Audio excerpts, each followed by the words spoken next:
Trusted gold buyers. మీరు తాకట్టు పెట్టిన బంగారాన్ని విడిపించి ఈ రోజు ఉన్న మార్కెట్ ధరకు కొనబడును.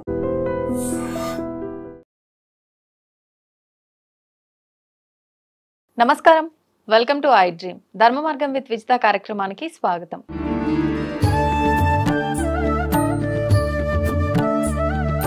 ప్రస్తుతం మనతో పాటు ఉన్నారు ప్రముఖులు శివరుద్ర సాధు గారు. ఇప్పుడు వారితో మాట్లాడి మరిన్ని విషయాలు తెలుసుకుందాం. నమస్కారం గురుగారు. నమస్కారం అమ్మ. గురుగారు, కొన్ని మనకు చెప్తూ ఉంటారు పెద్దవాళ్ళు, అంటే ఇది పురోహితుల రూపంలో మంత్ర రూపంలో వినే పదాలు కూడా కొన్ని ఉంటాయి. దాన్ని బట్టి మనం మన జీవితం అంతా కూడా ఇలా ఉండాలి, నిత్యం మనం ఇలా ఉండాలి, ఇలాంటివి మనం ఫాలో అవ్వాలి అని చెప్పి అర్థమవుతుంది. అలా ఒక ఎగ్జాంపుల్ కి తీసుకుంటే ధర్మార్థ కామ మోక్షములు అని చెప్పి అంటూ ఉంటారు. ఏంటి ధర్మార్థ కామ మోక్షములు అనే దాన్ని ఏ రకంగా అర్థం చేసుకోవాలి, దాన్ని ఏ రకంగా ఆచరించాలో తెలియజేయండి. అంటే మనం చాలా చిన్న విషయం నుంచి తీసుకుంటే అమ్మా, సూక్ష్మమైన విషయం ఇది. మీరు అడిగిన ప్రశ్న ఎలా చెప్పొచ్చు అంటే అమ్మా, కలియుగంలో ముఖ్యంగా ఈ జనరేషన్ అంటే గత 25 సంవత్సరాల నుంచి జరుగుతున్న ఈ ఒక పెద్ద ప్రవాహం ఇది. కామం, మద్యం, మాంసం, తర్వాత నృత్యం అని అంటే విలాసవంతమైనది ఏదైనా కావచ్చు, వ్యసనాలు అంటే వ్యసన పరులు. ఈ 3-4 విషయాలు మాట్లాడే ముందు ధర్మం వైపు వచ్చి మాట్లాడవచ్చు. పూర్వం నుంచి మొదలు పెడితేమ్మా ఋషి పరంపర అన్నది. ఋషి పరంపరలో 7 సప్త ఋషులు, వాళ్ళందరినీ పాలించిన మహర్షి వర్యులు. అంటే ముక్కంటికే తప్పలేదు కామానికి సంబంధించిన పరీక్ష. ఎలా అంటే మీరు అడిగిన దాంట్లో ధర్మం అనే విషయాన్ని చెప్పేసి ముందు మహాపురాణంలో అంటే శివపురాణంలో వివరించిన వివరణ ఏంటంటమ్మా, తండ్రి విశ్వాచారి బ్రహ్మచారి, ఆయన గారే ఒక సమయం వచ్చినప్పుడు పార్వతీమాతని పెళ్లి చేసుకున్నాడు అన్న తరుణం చూస్తాం. ఆ తరుణం తర్వాత అమ్మ గంగామాతని మళ్ళొక సందర్భం నెత్తిలో పెట్టుకున్నాడు చూస్తాం. ఆ సందర్భం తర్వాత అమ్మ మోహినిని ఆయన గారు కామంతో అయ్యప్ప స్వామి పుట్టుక కారణమయ్యాడని చూస్తాం. ఇలా 3 విషయాలు చూస్తాం. 3 విషయాల్లో మహాముక్కంటికే తప్పలేదు. అంటే మోక్ష మార్గం అనేది పక్కన పెట్టి చూస్తే దైవం నుంచి అంటే ధర్మం అనేది ఎలా ఉంటుందో చెప్తే అమ్మ, ఒక స్త్రీ ఒక పురుషుడి యొక్క వివరణ మాట్లాడితే మాంగళ్య బలం ఉన్న వాళ్ళకు మాత్రమే మీరు అడిగిన ప్రశ్న వర్తిస్తుంది.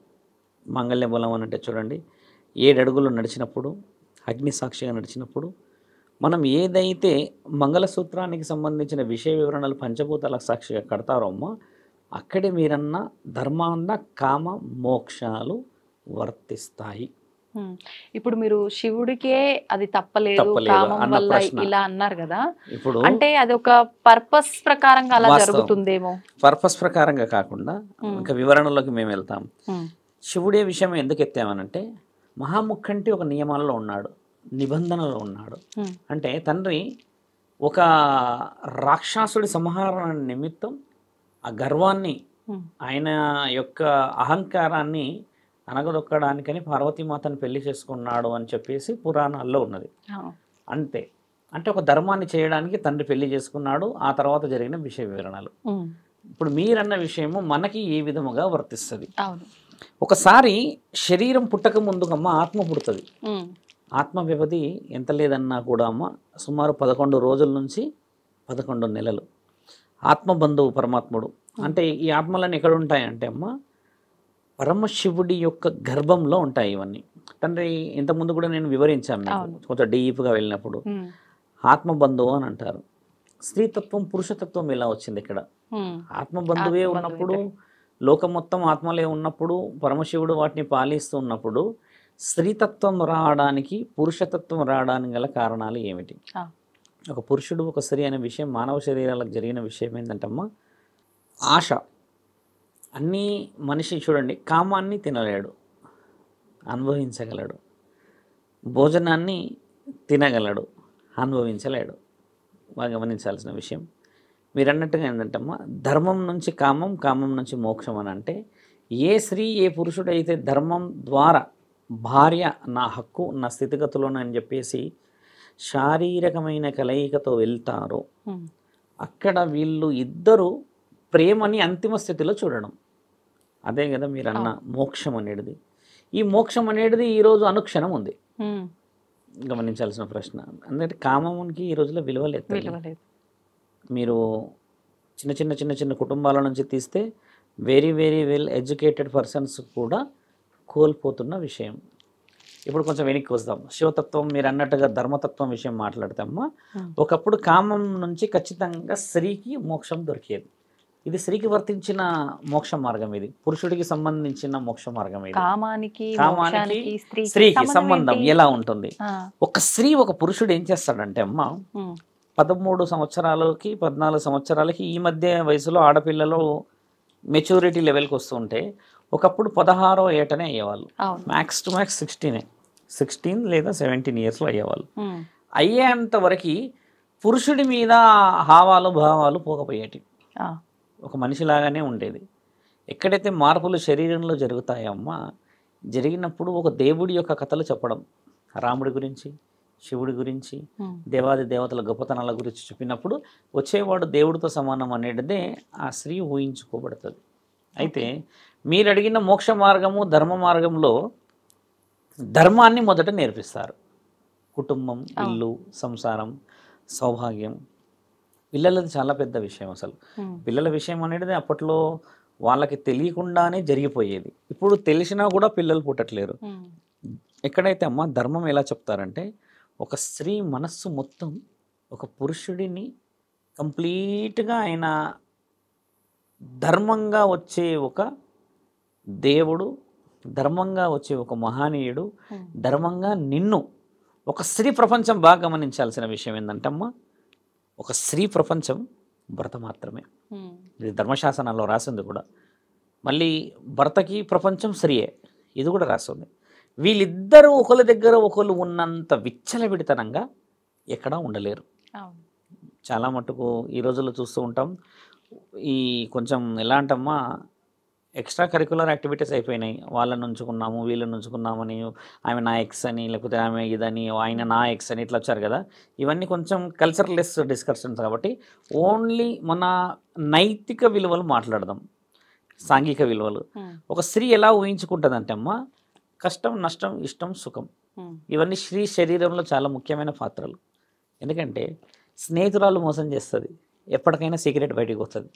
కన్నతల్లి మోసం చేస్తుంది, ఎప్పటికన్నా బిడ్డ బలహీనతలు ఏదో ఒక సందర్భంలో డైరెక్ట్గా అనేయగలదు. కానీ శరీర సుఖభోగాలని, మానసిక ఆలోచనలని ఎవరికైతే చెప్పగలుగుతుందో, ఎవరైతే దాన్ని స్వీకరించి ఈవిడని ఆ స్థాయిలో పెట్టగలుగుతారో ఆ ఒకే ఒక్క వ్యక్తి పురుషుడే. స్త్రీకే ఎందుకు ప్రయారిటీ గురువు గారు అన్న ప్రశ్న మీకు రాకుండా ప్రేక్షకులకు వస్తుంది. కాబట్టి స్త్రీ యొక్క ఆలోచన అబ్రబ్రహ్మ లోకానికి పీఠమమ్మ. స్త్రీ మోసేది అంటే బరువు అని కాదు, బిడ్డని, కుటుంబాన్ని, వంశోద్ధారకులని, వంశాన్ని నాశనం చేసేవాళ్ళని, రాక్షసులను కూడా తల్లే కన్నది. వాస్తవం కదా. ఘటోత్కచుడు యొక్క తల్లి ఎవరు? సమాజంగా మాట్లాడితే హిడింబి. ఈ హిడింబి ఎవరు? భీమసేనుల భార్య. భీమసేనులు ఎవరు? ఆయన గారు వచ్చేసి పాండవులలో ఒకరోజు ఒక సమయాన ఆవిడ అందాన్ని చూసి, ఈయన గారి కండలు చూసి ఆవిడ మోహించజేయబడింది. అంటే పరమాత్ముడు ఇచ్చిన ఆజ్ఞ ఏంటంటే, ఈవిడ మోహము పవిత్రం అవ్వడం చేత, ఈయన ఆవిడని పవిత్రంగా మోహించడం చేత పవిత్రమైన ఘటోత్కచుడు పుట్టాడు. ఘటోత్కచుడు చావకపోతే మహాభారతం వేరే విధంగా ఉండేది అనేది కూడా కొన్ని చరిత్ర శాసనాల్లో ఉన్నది. అంటే ఒక కారణ జన్ముడిని పుట్టించుకోగలిగారు. అంటే ఇక్కడ ఏమవుతుంది, ఏ విధముగా ఆ ఆలోచన అభివృద్ధి చెందుతుందో పురుషులకి మరియు ఈ స్త్రీలకి, భార్యాభర్తల మధ్య అలాంటి కలయిక పుట్టుకే పుడుతుంది. ఇది నిజమే కదా. ఇంకో విషయం చాలా కొంచెం డీప్గా వెళ్దాం. మీరు అన్నారు ధర్మ మార్గం విషయం కాబట్టి, ఏ స్త్రీ ఏ పురుషుడైతే శారీరకమైన విషయంలో రతి సమయానికి సంబంధించినలో భావప్రాప్తిని చాలా వివరంగా చూస్తారో వారి కుటుంబంలో ఎప్పటికీ గొడవలు రావు. ఇదైతే రుజువు చేయబడ్డదే కదా. ఈరోజు నేను వచ్చి కూర్చొని చెప్పడం అని కాదు. It is a proven document in any circumstances. If you go for any universities అమ్మ, సైకియాట్రిస్ట్ నుంచి హిప్నటిస్ట్ వరకు యూత్లో ఫస్ట్ క్వశ్చన్ ఏంటంటే, నేను కాకుండా నా దగ్గర లేనిది వేరే వాళ్ళ దగ్గర ఏమున్నది అనేది it is a universal fact. ఇప్పుడు మీరన్న విషయం ధర్మం వైపు అనేది ఏంటంటే అమ్మ, ఒక స్త్రీ ఊహించబడ్డ మొట్టమొదటి పురుషుడు భర్త, అదే ధర్మం కదా. ఇక్కడ ఏమి ఊహిస్తున్నారు ఇప్పుడు? ఫ్లెక్సిబిలిటీస్, 6 అడుగులని 7 అడుగులని అందంగా ఉందా అని జుట్టు బారెడు ఉందా అని ఈ చీర కట్టు ఉందా అని ఎర్రగా ఉందా అని బుర్రగా ఇన్ని ఆలోచనలు వచ్చిన ఇన్ని ఆలోచనలు వచ్చిన వాళ్ళు సుఖపడరు. ఒకప్పుడు ఏం సుఖపడే వాళ్ళంటే అమ్మ మనసు సుఖపడేది మొదట. వచ్చేవాడు శ్రీరాముడు, వచ్చే స్త్రీ నా ఇంటి మహాలక్ష్మి అన్న ఈ ఊహలో అదేందో అప్పుడు మరి అందరూ అందంగానే ఉండేటోళ్ళు. అంటే అప్పటి కుటుంబాలు అలా ఉండేటి, జుట్లు బారేడు ఉండి కాళ్ళకి పసుపు పెట్టుకొని ఆ చీర అవి వేసుకునే లంగా జాకెట్టే కానీ ఆ చూసే ఆ నయనాలకి పెట్టే కాటుకలే కానీ మాట్లాడే ఆ పద్ధతులు సిగ్గుతో కొంచెం ఆలోచనతో కొంచెం బిడియంతో భయంతో అదొక రెస్పెక్టబుల్ గా ఉండేది కదా. ఇప్పుడుందా నా తల్లి? లేదు. ఇప్పుడు ఏంటంటే మొన్న రీసెంట్గా విషయం చెప్తున్నాము, ఫోటోలో చూసి అబ్బాయి ఓకే అని వేశాడు, స్వీట్ డబ్బా పట్టుకొని పోయారు ఇక మనోళ్ళు. చూడగానే ఒకటేసారి వామ్మో నాకు వద్దు అని వెనక్కి జరిగిందట. ఇది లైవ్ మళ్ళీ వాళ్ళు ఫీల్ అవుతారేమో స్వామి ఆడ చెప్పేసిండని ఫేస్ చూసేసి వద్దనేసుకున్నారు వాళ్ళంతే. ఇక ఫోటోలో ఏమో డిజిటల్ గా కదా, యానిమేషన్ మానిటరింగ్ సాఫ్ట్నెస్ అది ఇది, ఇంకా పెదాలని కూడా ఇట్లున్నాయి దాన్ని ఇట్లా పెడతారు ఇన్ని అక్కడ పోయినాక భయపడిపోయి పెళ్లి క్యాన్సల్ అయిపోయింది. 24 లక్షలు 3 ఎకరాలు 4 ఎకరాలు ఏదో సంథింగ్ ఏదో అయిపోయింది మొత్తం. ఇంకా వాళ్ళు పెద్ద డిసైడ్ అయిపోయారు. ఇక తర్వాత పోయి చూసినాక క్యాన్సిల్ అయింది. ఒకప్పుడు పెళ్లి సంబంధాలు క్యాన్సిల్ కాకపోయేటి ఎందుకు తెలుసా తల్లి? వంశంలోనే పిల్లని చూసేవాళ్ళు, వంశంలోనే పిల్లగాడు అయిన వాళ్ళని 7 తరాలలోపే చూసేవాళ్ళు. 7 తరాలు అనేది కూడా ఇక్కడ తెలుసుకోవాల్సి. 7 తరాలు ఎవరు మళ్ళీ? అది కూడా పెద్ద సమస్య. ఇక్కడ చాలా మంది 7 తరాలంటే 7 జన్మలు ఎత్తిన తరాలు అనుకోవడం పొరపాటు. 7 తరాలంటే మేనత్త, మేనమామ, పిన్ని, బాబాయి, తాత, తర్వాత అమ్మమ్మ వరుసల నుంచి ఇట్లా పైకి చూసేది ఒక వరుస. ఇటువైపు నుంచి కూడా అదే వరుసలు. లాస్ట్ మీ నాన్న వరుసనే 6వ తరం వరుస. 7వ తరంలో నువ్వు ఉంటావు. ఇది 7 తరాల వరుస. ఇప్పుడు 7 తరాలు అనేసరికి మనోళ్ళు పెద్ద ప్రశ్నలాగా ఆలోచిస్తున్నారు కదా, నాన్నకు నాన్న నుంచి నాన్న అట్లా ఆలోచిస్తున్నారు. కానీ అది కాదు, మేనత్తలు కూడా నీ తరం, మేనమామలు నీ తరం, అమ్మమ్మలు కూడా నీ తరం. ఎందుకంటే మన వరుసలోనే వచ్చేవాళ్ళు. మేనబావలను చేసుకునే కార్యక్రమం ఆంధ్రాలో ఎక్కువ శాతంగా చూస్తాం. మేనమామలు, మేన భావలను చేసుకునేదేమో తెలంగాణలో చూస్తాం. మామలను అక్కడ చేసుకుంటారు, ఇక్కడ ఇది చేసుకుంటారు. అంటే దాని అంతరార్థం నేను మరోసారి చెప్తాను. మీరు అన్నట్టుగా అమ్మ, ఎవరినైతే ఈ తల్లిదండ్రులు చెప్పుతారో చెప్పిన వ్యక్తిని స్త్రీ ఊహించగలదు. అదేవిధంగా 5గురు మహాపతివతల గురించి చెప్పి గొప్ప గొప్ప గుణగణాల గురించి చెప్పినప్పుడు స్త్రీతత్వం ఎలా ఉంటుందో అని చెప్పినప్పుడు 18వ ఏట పురుషుడు ఊహించుకున్న స్త్రీయే ఆ పెళ్ళి అయ్యే రోజు ముందు ఇద్దరి మధ్యలో నుంచి తీసే ఆ పరద.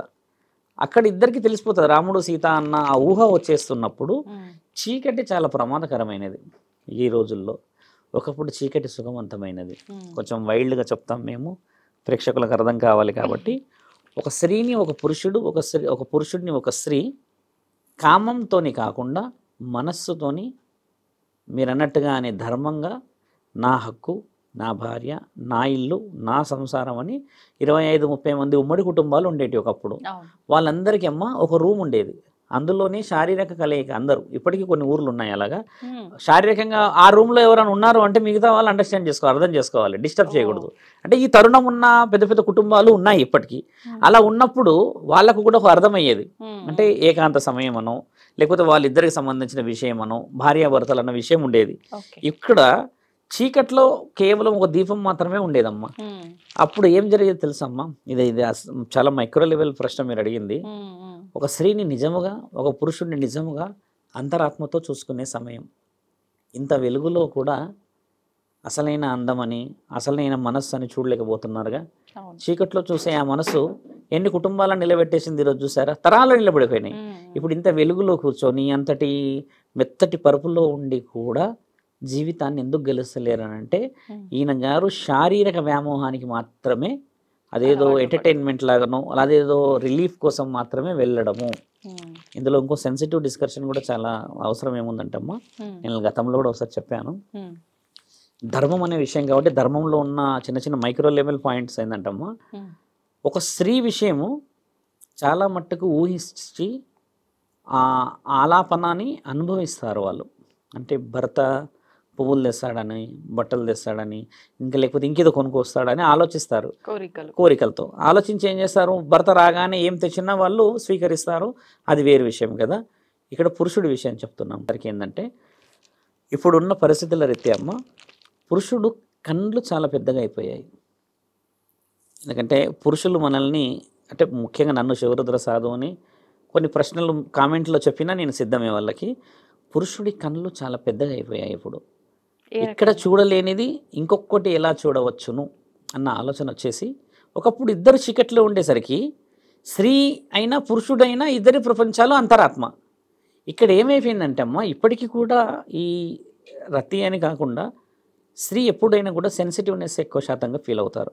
అలాగా కామంలో కూడా మీరు గమనించండి, ఈ రోజుల్లో రేప్ కేసులే కానీ ఇంకా అత్యాచారాలు కానీ బలాన్మరణాలు జరుగుతున్నాయి కదా స్త్రీలపైన. దీని ఉద్దేశం ఏంటంటే అమ్మ, ఒక స్త్రీతోని పురుషుడు ఈ వెలుగులో ఈ శారీరకమైన కార్యక్రమాలు కానిచ్చినప్పుడు ఏం చేస్తాడంటే పూర్తిగా చూసేస్తాడు. చూసినప్పుడు ఏం జరుగుతుందంటే అమ్మ, అదే విధంగా స్త్రీ పురుషుడిని చూడదు మొత్తం. ఇదైతే వివరణ. నాకు తెలిసి ఏంటంటే దీనికి డాక్యుమెంట్స్ కూడా చాలా వచ్చాయి. ఆ మధ్య పెద్ద డాక్యుమెంట్ ఒకటి కూడా ఒక ఆవిడ సైకియాట్రిస్ట్ రిలీజ్ చేశారు. 83 పేజీలు 84 పేజీలు అది. ఇక్కడ ఏమైందంటే ఎప్పుడైతే కళ్ళు మూసుకోవడం జరుగుతుందో ఈ శారీరకంలో, వాళ్ళ యొక్క అంతరాత్మని మనస్సుని ఏకం చేశారు అని అర్థం. ఎక్కడైతే కళ్ళు తెరిచారో అమ్మ, అక్కడ ఏం జరుగుతుందంటే ఎక్స్పెక్టేషన్స్ ఇద్దరి మధ్యలో తేడాలు వస్తాయి. ఆ ఎక్స్పెక్టేషన్ ప్రమాదం. ఇప్పుడు మీకు అర్థమైంది అనుకుంటాను. ఆ ఎక్స్పెక్టేషన్ ఏంటంటమ్మా, ఈవిడే ఇలాగుంటే మరి ఆవిడ ఎలాగుంటుందన్న ఊహ ఈ కళ్ళ ద్వారా తెలుస్తుంది. That is called a micro level సైకియాట్రిక్గా ప్రూవ్ అయిన డాక్యుమెంట్ అది. ఇప్పుడు తాగుబోతుల దగ్గరకు వస్తాము. ఆయన గారు ఏం చేస్తారంటే, అక్కడెక్కడో ఫ్యాషన్ షోలో ఎవరినో చూస్తారు నగ్నంగానో అర్ధనగ్నంగా వచ్చేవాళ్ళని. ఆ మైండ్ సెట్తోని ఎక్కడ ఉన్న అభం శుభం తెలియని ఒక శరీరాన్ని ఊహిస్తారు వాళ్ళు. ఆ విధంగానే జరుగుతుంది రేప్ అనేది కూడా ప్రూఫ్ అయినది. ఇక్కడ మనం ఏది అబ్నార్మల్గా మాట్లాడలేదు. శరీరం ఇంత ప్రమాదమైనదని ఆ రోజు దానికి దైవాధీనమైన ధర్మాన్ని అప్పచెప్పారు మన పెద్దలు. నేను అడిగిన ప్రశ్నకి కేవలం నేను ధర్మమే మాట్లాడినా, ఇంకా కామం లోపలికి రాలే. ఇంత ధర్మం ఉన్న వాళ్ళు కామం అనేది వాళ్ళ జీవితంలో చాలా చిన్నగా అవుతుంది. ఇక్కడ చూసారా, కామం గురించి జీవితాలు నాశనం అవుతున్నాయి. లక్షలు, కోట్లు, మెట్లు, పోలీస్ స్టేషన్లు ఎక్కడెక్కడికి పోతున్నారో అంటే very very very funniest answer ఏం తెలుసా అంటే, నన్ను సుఖపెడతలేడు, నేను సుఖపెడతలేనంట, నాకంటే మంచిది అందగతుందంట, లేకపోతే నాకంటే వాళ్ళు ఉన్నారంట అన్న వర్డ్స్ ఎంత దిగజారే విధంగా కొడుతున్నాయి దెబ్బలు తెలుసా అమ్మ. మరి మనస్సు చాలా వివరంగా, ఒక ఆవిడ ఏమనేస్తుంది డైరెక్ట్గానే, ఆయన మొగోడు కాదు స్వామి అని చెవులో చెప్తుంది. మొగోడు కాదు అని అన్నప్పుడు ఎలా ప్రేమించారు? 1 సంవత్సరం ప్రేమించుకున్నారంట. అంటే ఇప్పుడు ఎందుకు అది చేస్తలేరంటే, అంటే పిల్లలు కాలేరు అని అన్నది. ఓకే, పిల్లలు కాలేరు అంటే ఫెర్టిలిటీస్ ఉన్నాయి, ఇన్ఫర్టిలిటీస్ ఉన్నాయి, లాట్ మెనీ సోర్సెస్ ఉన్నాయి కదా అని అడిగితే ఏమంటారంటే, అలా అవసరం లేదు స్వామి, ఇప్పుడు ఒప్పుకోవట్లేరు అని. అంటే ఇక్కడ ఏమవుతుందంటే అమ్మ, ఒకసారి కామం దాచుకొని చేసుకుంటారుగా ప్రేమించుకున్నప్పుడు, అది చాలా మంచిగా అనిపిస్తుంది. ఒక్కసారి ఈ పెళ్ళి అయిన తంతు పడగానే ఇద్దరు ఓపెన్ అయిపోతారు కదా, ఇది ఇంతైనా అన్న కాడికి వచ్చింది. అక్కడ వీళ్ళకి దెబ్బ పడుతుంది. మీరన్న విషయంలోనే ఇప్పుడు కామం అనే దానికి వస్తే, ఒకప్పుడు కామం జరిగేది కేవలం చీకటి సమయంలోనే. ఉదయం లేచి స్నానాలు, మంగళ స్నానాలు ఆచరించి పొలాలకు వెళ్ళిపోతే ఆ భార్య సద్దన్నం కట్టుకొని వస్తే ఆ అన్నం తినేటప్పుడు కూడా వీళ్ళు ప్రేమతోనే తినే ఆ ఆప్యాయతలు వేరే దగ్గర. మరి కామం అనేది తక్కువ శాతంగా ఆప్యాయత అనేది ఎక్కువ శాతం అయ్యేది. కామం అనేది ఎండ్ స్టేజ్ తల్లి. మీరు అన్నది లవ్కి అయినా సరే, ఎఫెక్షన్కైనా ఎండ్ స్టేజ్. ఈ ఎండ్ స్టేజ్ కోసం ఎంతమంది ఎండ్ అవుతున్నారు చూసారా? ఇప్పుడు మీరు అన్న మోక్షం, మీరు అన్న ధర్మం, తర్వాత కామైన మోక్షం ఏం తెలుసా అమ్మ? ధర్మంగా ఎవరైతే నియమాలని, నీతి నిజాయితీని, నా ఇల్లు నా సంసారం అని పాటించి, దేవుడు ఉన్నాడు, పెద్దలు ఉన్నారు అండగా అని చెప్పేసి వాళ్ళ నైతిక విలువలని కాపాడుకుంటూ వస్తారు, ఆ స్త్రీ నా కుటుంబాన్ని, నా ఇల్లు నా సంసారాన్ని అని చెప్పేసి పచ్చడి మెతుకులను కూడా కమ్మగా స్వీకరిస్తుందో, ఆ ఇద్దరు భార్యాభర్తల మధ్యలో జరిగే ఆ సంభాషణ మీరన్నట్టుగానే మోక్ష మార్గానికి దారి. అసలు మోక్షం కామంతో సంబంధం ఎలా ఉంది గురువుగారు? మోక్షం అనేది పుణ్యం. మోక్షం అనేది ఏదైనా దాన ధర్మాలు, లేకపోతే మోక్షం అనేది ఇంకేదైనా గొప్ప కార్యక్రమాలు అంటే అమ్మ, శరీరంలో ఒక స్త్రీ ఒక పురుషుడి యొక్క ఏమలా చెప్పొచ్చు అంటే అమ్మ, ఒక మనిషి యొక్క ఎండ్ స్టేజ్ని మళ్ళీ బ్రతుకున్నది అని రుజువు చేయడానికి ఉన్న ఒకే ఒక దేహం ఈ పురుషుడి దేహం భర్త రూపంలో, ఇంకొక దేహం భార్య రూపంలో. నువ్వు వేరే ఎవరి దగ్గర ఉండలేవు అంత హక్కుతో. వేరే వాళ్ళ దగ్గర మీరు గమనించాల్సిన, చాలా మంది తెలియాల్సిన విషయం, we do sex with others but not responsibility. ఇది ఉంది కదా. ఇప్పుడు ఎక్కడైనా చూడండి, చాలామంది అంటారు మేము యూరోప్ పోయాము, లండన్ పోయాము, గోవా పోయాము అని అంటున్నారు. ఫిజికల్ అటాచ్మెంట్కి పోతారు కానీ మానసికంగా అటాచ్మెంట్కి పోగలరా? పోలేరు కదమ్మా. కాబట్టి ఏంటంటే, ఎవరైతే ఊహతోని కానీ ఆలోచనతోని కామాన్ని గెలుస్తారో ఖచ్చితంగా 7 జన్మల బంధం అది. ఇది 7 జన్మల బంధానికి ఎందుకు వచ్చిందంటే, ఒక భార్య ఒక భర్త మాత్రమే 7 జన్మలు ఉండగలడు. వాళ్ళిద్దరికీ ఉన్నది. ఒక మానవ శరీరం 84 సార్లు పుడుతుందమ్మా. చాలాసార్లు చెప్పాము కూడా. మనిషి శరీరం 84 సార్లు పుడుతుంది, 7 సార్లు కాదు. 7 సార్లు భార్యాభర్తలు మాత్రం పుడతారు. 7 జన్మల బంధం అని చెప్పేసి మనం మాంగళ్య బలంలో వింటాం ఆ మాట. పురోహితులు తర్వాత పెద్ద పెద్ద వ్యక్తులు చెప్తున్నప్పుడు 7 సార్లు మీ హస్బెండ్ని మీరు కోరుకోవచ్చును, తండ్రి తదాస్తు అనవచ్చును. 7 సార్లు అయితే ముమ్మాటికి తప్పదు ఖచ్చితంగా. 7 తరాలు అనేది అదే. అక్కడ మళ్ళీ ఇంకో ప్రశ్న ఏముందంటే 7 తరాలు అనేది అదే. మరి నీ వాళ్ళే వీళ్ళు, ఈ 7 తరాల్లో మీ వాళ్ళే, ఆ మేనత్తలు వీళ్ళంతా నీ అణువులే, వాళ్ళ అణువులోనే నీవు పుట్టావు కాబట్టి 7 తరాల్లో నీ పోలిక ఉంటుంది. చూడండి ఒక దగ్గర ఖచ్చితంగా మేనత్త పోలిక అని అంటారు, చిన్నమ్మ పోలిక అంటారు, కనీసం ఎక్కడో ఒక ఐబ్రోలానన్న పోలిక, ఏదో మాటల్లో కానీ చెవ్వో లేకపోతే ఇంకేదో పోలిక అంటారుగా. ఇలాంటి పోలికలు అనేది 7 తరాలు చూడడానికి ముఖ్యమైన కారణం. ఓపెన్ గా చెప్పాలంటమ్మా, ఇప్పుడు 7 తరాలు చూసే పంతులు లేరు. ఉన్నారా? చూస్తున్నారా? ఇప్పుడు పంతులు కానీ పురోహితులు పెళ్లి చేసే వాళ్ళందరూ పెళ్లి ముహూర్తాలు పెడుతున్నంత బలంగా వాళ్ళ యొక్క నక్షత్రాల బలాన్ని పెడతలేరు. శ్రీకాల సర్పదోషాన్ని తీసేసిన పురోహితులు, శ్రీకాల సర్పం అంటే రాహు, కుజువు, సర్పదోషాలకు సంబంధించిన ఈ దోషాలు పోయిన తర్వాత అదే పరిస్థితుల్లో పెళ్లి కాకుండా పిల్లలు కాకుండా చాలా మంది ఎందుకున్నారంటే అమ్మ, తీసేవాడు కారణ జన్ముడైతేనే ఆ పాపం పోతుంది. అంత సులభంగా పోతుందా? ఇప్పుడు పరమాత్ముడు పెట్టిన ఒక శాపమే కానీ ఒక పాపమే నువ్వు చేసుకున్న గత జన్మల పుణ్యాలే కానీ వచ్చేవాడు కారణ జన్ముడైతేనే, తీసేవాడు కారణ జన్ముడైతేనే అయిపోతాయి. ఇది రుజువు చేయబడ్డది. 60-70 సంవత్సరాలు ఉన్న పురోహితులు ఈ మధ్య కరువు అయ్యారు. వెరీ యంగ్ వస్తున్నారు. వాళ్ళు కూడా కొంచెం నీట్గా డ్రెస్సింగ్, తర్వాత పూజా గది నుంచి బయట మనం గుడి నుంచి బయటికి రాగానే they wear sandals or shoes, jeans, T-shirt వేసుకొని ఇంకా వాళ్ళు కొంచెం ఆ స్టైల్ వేరే అయిపోతుంది కదా. అలాంటి తత్వం ఈ రోజుల్లో ఏర్పడినప్పుడమ్మా నిజమైన తత్వం లేదు. మోక్ష మార్గం అనేది ఏంటంటే అమ్మా, పుణ్యం కొద్దీ నీ పిల్లలని 11-12 మందిని ఒకప్పుడు కనేవాళ్ళు కదా. కనేవాళ్ళు కూడా సుభిక్షంగా ఉండేవాళ్ళు. సాఫ్ట్వేర్స్ లేరు అప్పట్లో, లక్షల జీతం లేదుగా. అదే గొడ్డు కారం తిన్న తర్వాత ఎక్కడ తింటే మోక్షం వస్తుంది చాలామందికి తెలియాలమ్మా. నీ ఇంట్లో నీవు కష్టపడి తిన్న తిండితోనే మోక్షం దొరుకుతుంది. ధర్మంగా నీ ఇంట్లోనే ఎందుకు తినాలంటున్న వర్డ్ ఏంటంటే ఈ రోజుల్లో ఇంట్లో తింటలేరమ్మా పిల్లలు, అసలు తింటలేరు. మీరు గమనించాల్సింది, నేను బయట ఫుడ్ అయిపోయి నేను తినేసి వచ్చాను అనేస్తున్నారు కదా. మీరు ఎక్కువ శాతం గమనించండి. నాకు తెలుసమ్మా, ఒంటరిగా స్త్రీలు తింటున్నారు భోజనం ఈ రోజుల్లో. పురుషుడు 90% తాగి రావడము లేకపోతే ఇంకేదో చేసే వస్తున్నాడు. 10% వంచోళ్ళు ఉన్నారు. పిల్లలు కూడా తినేసేస్తున్నారు కదా. అమ్మ మాత్రం ఒకతే తింటదమ్మా ఇంట్లో అన్నం. అది కూడా అమ్మ కూడా ఎవరితో తింటుంది తెలుసా? తోడు సీరియల్తో కూర్చొని తింటది. ఆమెతో మాట్లాడుకోవడానికి ఉన్నదే వాళ్ళు. అదే నాన్న వచ్చినప్పుడు పిల్లలు వచ్చినప్పుడు కూర్చొని తింటే కొట్లాడుకుంటాం మనం, బాధలు తెలుస్తాయి. అందరం పంచుకుంటే ఆ వండిన కుండలో ఏముంటుందో పిల్లలకు తెలియదమ్మా. అందులో అమ్మ కష్టం ఉన్నదా నాన్న కష్టం ఉన్నదా తెలియకుండా నువ్వు ఇచ్చే 200-300 అందరు గెట్ టుగెదర్ వేసేసుకొని తినేసి వస్తే కడుపు నిండుతుంది. అసలైన కడుపు మాడుతుంది ఎవరో తెలుసా అమ్మ? ఇంట్లో స్త్రీలకే మాడుతుంది. ఇది ముమ్మాటికి ఒప్పుకోవాల్సిందే. ఫ్రిడ్జ్ తీయండి ఒకసారి, వారం రోజుల మెనూ ఉంటుంది అందులో, అన్నీ అదే స్టోర్ అయి ఉంటాయి కదా. మరి పిల్లలు తినాలనే వండితే మరి పిల్లలు ఎక్కడ తినకుండా ఉంటే మరి ఆ తల్లికి బాధ. వృధా చేయలేము, పాడు చేయలేము, డబ్బులతో తెచ్చుకున్నాయి. పెద్ద మనుషులు ఉంటే ఓకే తినేస్తారేమో, కానీ ఈ రోజుల్లో ఇండివిజువాలిటీ ఫ్యామిలీస్ ఎక్కువైపోయినాయి అమ్మా. కాబట్టి చూసారా, అక్కడ లేని సుఖము పరమాత్ముడు ప్రత్యేకంగా పెట్టిండంటే నమ్ముతామా అమ్మ? పెట్టిండొచ్చా? పెట్టలేడు. చితి మీద ఎందుకు కాల్చాలంటారు తెలుసా మనిషిని? కాలేటప్పుడన్నా కనీసం అరుస్తావు నువ్వు అని.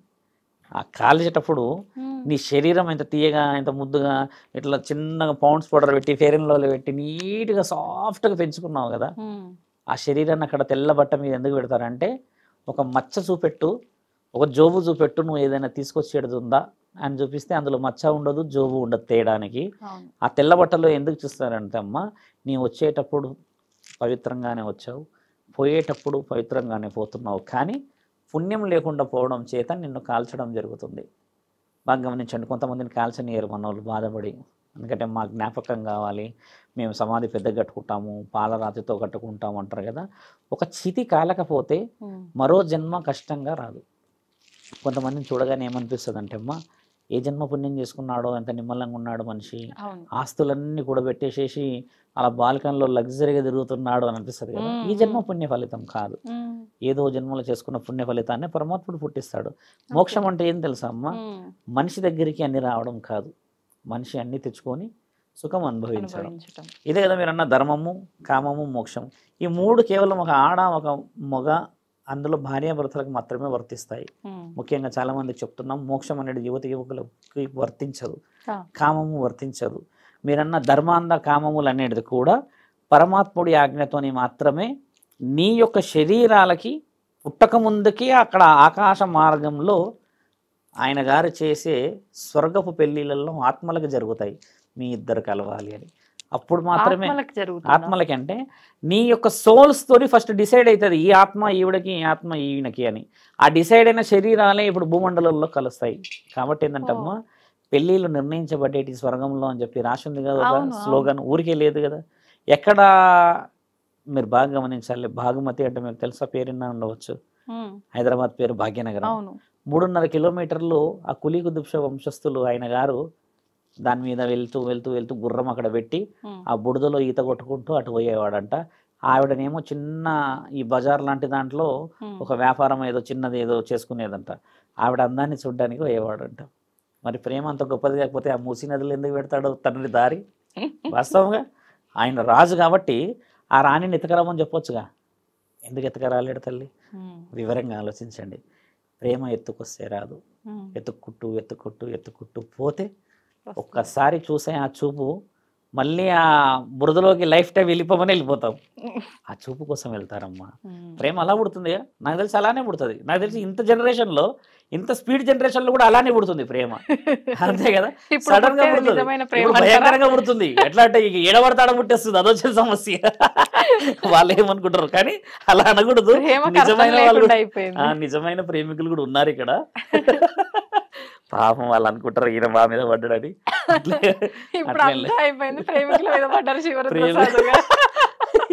ధర్మాంధం మోక్షం అనేదమ్మా ముఖ్యమైనది.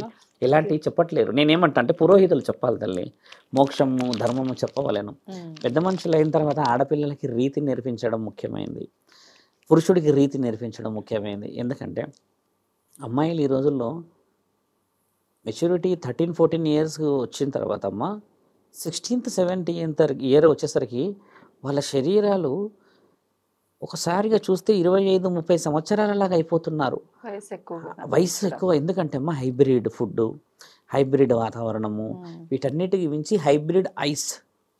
నువ్వు చూసే ఈ యూట్యూబ్ కానీ ఈ ఫేస్బుక్, ఇన్స్టాగ్రామ్ ఏమవుతుందంటే బాడీలో మొబిలైజేషన్ ఎక్కువ ఉన్నది. అంటే ఈ హార్మోన్స్ హెవీ ఫిల్టరైజేషన్, ఈ హెవీ ఫిల్టరైజేషన్ అయిపోయేసరికి 40 సంవత్సరాలలో చూడాల్సిన బ్లడ్ షుగర్లు ఇవన్నీ 22-30 వస్తున్నాయి. అంటే దాని కారణం మన చేతిలో ఉన్నది. దాన్ని ఎలా తీసుకోవచ్చు వెనక్కి అనే విషయం చాలామంది ప్రయత్నం చేస్తున్నారు ఇప్పుడు.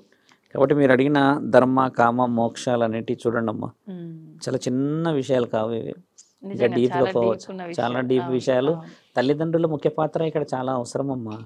So behaviour of parents, if childrens they cross 14-15 years అమ్మా, parents has to behave like a friends, they have to behave like a colleagues and they have to share each other discussions. What about family, what about environment, what is the scenario in the society. అది miss అయిపోయేసరికి బిడ్డకి బాధ అయిపోతుంది. మాట్లాడతాను లేడు, కొట్లాడుతున్నాడు ఎందుకు, అరుస్తున్నాడు ఎందుకు, ఇది వచ్చేస్తుంది. ఫ్రస్ట్రేషన్లలో మాట్లాడిన కుటుంబాల్లో ఏమైపోతున్నాయి అంటే బిడ్డ కూడా ఫ్రస్ట్రేషన్. కొడుతుంటే నిలబడిపోతున్నారు. మీరు గమనించండి పిల్లల్ని, కొడుతుంటే ఇంకొకటి కొడతాడేమో మహా అంటే అనుకుంటున్నారు. నేను అనేది ఏంటంటే మనసుకు కొట్టాలి దెబ్బలు. ఒకప్పుడు ఎంత తిట్టేవాళ్ళు తెలుసా అమ్మ, అంటే నిలబడి తిట్టేవాళ్ళు తల్లి. ఎన్ని తిట్టేవాళ్ళు తెలుసా, నువ్వు సుంటవని, నువ్వు అదని ఇదని, తిట్టుకే సిగ్గుపడి పెట్టాడు. ఇప్పుడు తిట్టులకు ఇట్టలేరు, దాటిపోయింది కదా, ఎదురు దెబ్బ కొట్టే పరిస్థితి.